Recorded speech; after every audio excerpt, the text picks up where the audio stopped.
बिना एक्सरसाइज बिना डाइटिंग रे आपण वेट लॉस करबा को चाहूछंती कि ताले कोन करिवे वीडियो को शेष पर्यंत देखंतु।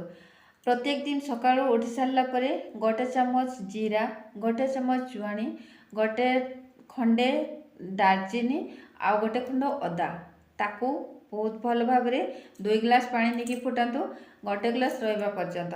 तापरे उषुम अवस्था रे ताकू उकुडू बसिकी सिप सिप पियंतु।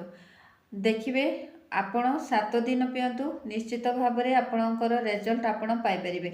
बहुत ही इफेक्टिव आपण करंतु आउ रिजल्ट निश्चित भाव में देखंतु।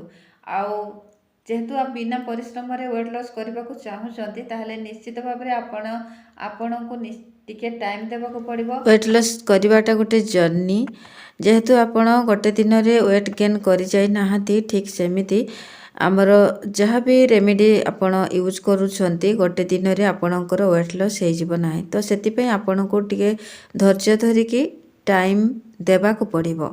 जदि आपण धैर्य धरिकी टाइम देबे ताहले रिजल्ट निश्चित भाव में पाइबे। तेबे वीडियो को बहुत मात्रा रे शेयर कर देंतु जेमिति आपणकर काम रे लागि पारछि अन्य मानकर मध्य काम